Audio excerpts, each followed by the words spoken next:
สบายดีสวัสดีครับพี่น้องทั้งฝั่งไทยมื้อนี้มานำเสนอข่าวจากบ่าวไส้เด้อพี่น้องเด้อมื้อนี้บ่าวไส้สิมานำเสนอเรื่องคนขี้ขลาดนะพี่น้องเนาะบ่าวไส้ก็บ่เคยเห็นจักเทื่อคนขี้ขลาดแบบนี้มาฟังเบิ่งนำกันพี่น้องบ่าวไส้สิเว้าสู่ฟังจักขี้ขลาดบ่ขี้ขลาดเนาะขี้ขลาดจนลังพี่น้องความขี้ขลาดเฮ็ดให้อินฟลูเอนเซอร์คนดังๆไปหาเพิ่นอยู่พูนหนทางก็ยากมีแต่ขี้ต้มกับไปพี่น้องขี่ข้านจน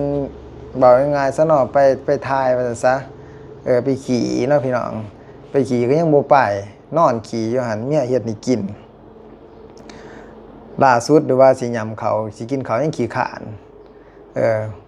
ก็มีแต่ว่าตายนะขี่ข้านเนี่ยพี่พาใส่ว่าโพดนะพี่น้องเนาะกินเขาก็ยังขี่ข้านยำเมียไปเฮ็ดเวียกได้มื้อละแสนแต่ว่าตอนนี้ถือว่านอนอยู่ซื่อก็ได้เงินเนาะบ่ใส่เอาคลิปให้เบิ่งให้บ่นอนอยู่ซื่อก็ได้เงินเพราะว่าคนเอาเงินมาให้เด้ผู้ใดที่ว่าสิเขาไปถ่ายคลิปเพิ่นเนาะเขาไปถ่ายคลิปเพิ่นอยู่เฮือนนี่ก็ต้องถือเงินมาก่อน50,000กีบพี่น้องจึงถ่ายได้เด้คันบ่ซั่นนี่ไปถ่ายถ้าขี้ขานบ่ได้ไปก็ไปถ่ายซื่อๆบ่พอเด้ได้ล่มขี่เพิ่นนำนี่ล่ะฮะบ่ล่มขี่จะได้ก็เฮือนเพิ่นมันเป็นเฮือนน้อยๆเฮือนห่างๆพี่น้องวันนี้เพิ่นขี่เพิ่นก็งางอันนั้นออกเด้เอาอิหยังวะมันเป็นแบบแคร์ด้วยมันเป็นแบบที่ว่าเขาแบบที่ว่าเขาเอาไม้ไผ่มาเป็นบอนฟ้าเฮือนบอนที่ว่าเฮานอนหยังว่าซะวันนี้เพิ่นก็แหวกออกเป็นห้องแล้วก็นอนขี่เด้อพี่น้องเวลา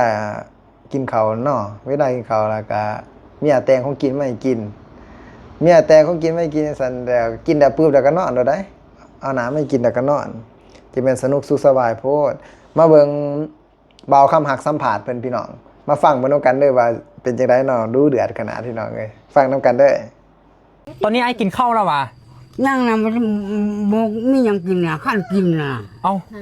กินข้าวกับยังขี้ข้านข้านหอนยำเข้านะเจ้าคือขี้ข้านเทไอ้ขี้ข้านอีโลเฮ็ดเวียกในแม่แต่ละมื้อน่ะสิขี้ข้านเฮ็ดหยังเฮ็ดเวียกในแม่เฮ็ดไรนะเฮ็ดบ่ได้เมียไปไสตอนนี้เมียไปเวียกเมียไปเวียกนะโอ้เมียไปเวียกเต้งนอนอยู่เฮือนเจ้าอ๋อจับมือแน่จับมือป้าข่อยน่ะตื่นเต้นอีหลีก่อนที่ว่าจะไม่เห็นเราน่ะบ่ง่ายเด้อก่อนที่ว่าจะไม่เห็นอ้ายเราน่ะโอ้อ้ายดังแห้งตอนนี้น่ะอ้ายดังแห้งตอนนี้น่ะดังแห้งอ้ายเฮ็ดเวียกซอยน้องเด้อแล้วก็เฮ็ดเวียกซอยน้องได้บ่ได้ป่ะแต่บ่อีกทึกเด้อเจ้าคันอ้ายอยากรออยากมีผู้สาวใหม่ตัวนี้ครีมใส่น้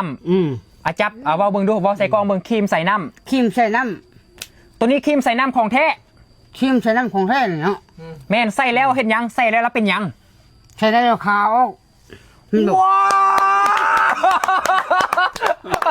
เอาไอ้แต่เราเว้าได้เนาะไอ้เนาะได้อ๋อเราเว้าได้อันนี้ก็เป็นผู้จัดการของไอ้เราเด้อก็คือตอนนี้น่ะคนขี้ข้านน่ะดังแล้วก็มีงานบัดนี้น่ะเนาะโอ้ดีไอ้ดีเจ้าบ่ไม่ดูครีมอาบน้ำ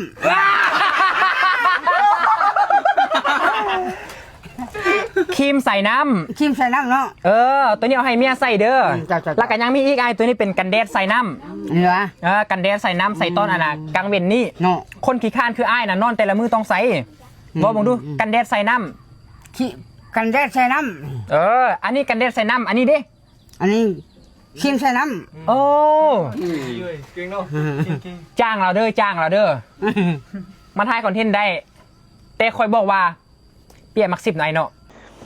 อันนี้คืออันนั้นเบาคำหักเพิ่นไปสัมภาษณ์เนาะพ่อใหญ่ขี้ขลาดเนาะไอ้ขี้ขลาดว่าซะขี้ขลาดยังบ่พอเลยพี่น้องโฆษณาเนาะโฆษณาครีมก็เป็นแล้วก็ซ้ำบ่นำว่าสัมภาษณ์บทต่อมาว่าจากใดเมียใหม่จากใดแฟนใหม่แฟนเก่าก็มีทหารแต่ว่าเมียปัจจุบันนี่ต่างหากพี่น้องจะเป็นเราโชคดีคักเนาะผู้ใดที่ว่าอยากไปเป็นเมียเราก็ต้องรู้ไปเป็นแฟนใหม่เราก็ต้องรู้คือกันกับคนปัจจุบันเราเนาะแฟนเก่าเพิ่นน่ะซื้อว่าใหม่เนาะพี่น้องเนาะซื้อว่าใหม่แต่ว่าอยากมีอีกแฟนใหม่คนปัจจุบันนี่ต่างหากเลยพี่น้องคนปัจจุบันนี่ดีเมียดีแห้งว่าซะคันคนหักเนาะพี่น้องเฮ็ดจังได๋ก็หักสินอนขี่ ให้เมียนก็ยังหักว่าซะซะบ่าวไส้ขออนุญาตเนาะผู้ที่ว่ากำลังรับประทานอาหารอยู่เนาะบ่าวไส้ก็เว้าตามที่เขาเว้าเนาะทายอยู่ก็ยังหักว่าซะซะนอนขี่ไซบอนก็ยังหักแฟนใหม่เพิ่นน่ะซื้อว่าสาวกองเนาะผู้ใดซื้อกองเด้อพี่น้องเด้อสาวกองพี่น้องของอันนั้นไอ้ขี้ขานเนาะขี้ขานแห้งคักมาเบิ่งบทสัมภาษณ์เนาะพี่น้องเนาะบทสัมภาษณ์ที่ว่าเขาสัมภาษณ์เพิ่น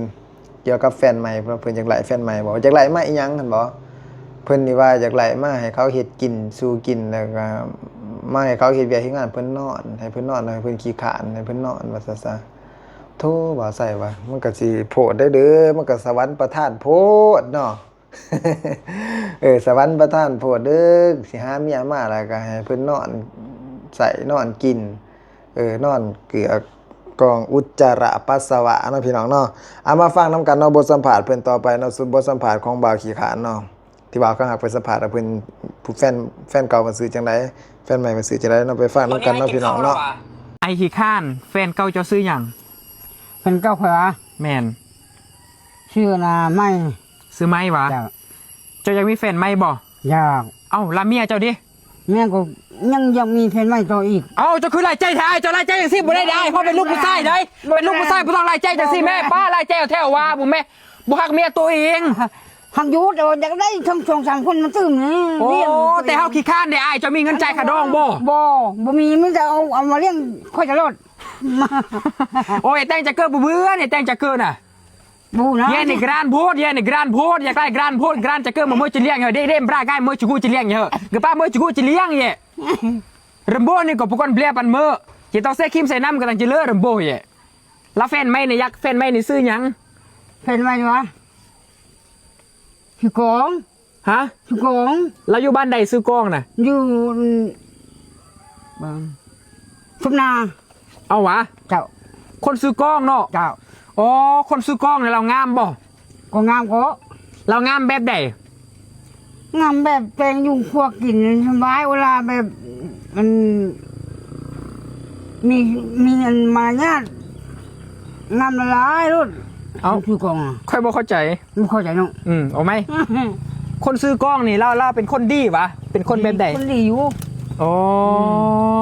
เจ้านี่มักคนดีเนาะ เจ้าเจ้า แต่ตัวเจ้านี่เป็นคนแบบใด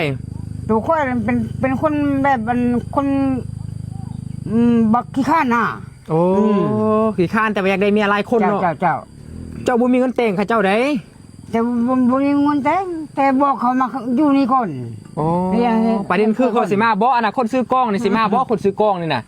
มาเด้อเรายังโสดเด้อเอ้ามีเมียแล้วเนาะมีแล้วก็อยากได้เมียอีก ยังได้เมียตื้มน่ะ จังแม่ก็อยากได้คนซื้อหยัง ฮะ แฟนไม่นี่ซื้อหยัง แฟนไม่จังแฟนไม่ชื่อของอยู่บ้านอยู่บ้านชมนาว ะ แฟน แฟนเก่าดิ แฟนเก่านั่นชื่อไม่ โอ้แฟนเก่าเราซื้อไหมจะมักคนงามบ่หรือว่ามักคนดำหรือมักคนสูงคนเตี้ย เรื่องมักคนงามก็มักคนอหย่างก็มักขอให้ดังเดียวบ่ให้ปลายวาง เอากินข้าวละ เจ้ายังอันเนี้ย อันนี้ปองป้าวะ เจ้า โอ้สิกินปองปลา อืม ขับใจเด้อ เจ้า คนซื้อไม่เด้อจังได้คนซื้อไม่เด้อ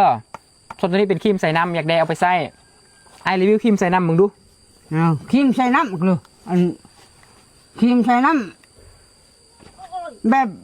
ใส่แล้วมันขาวนวลดี มีคนหักหลายๆโลด อันนี้คือบทสัมภาษณ์นะพี่น้องเนาะ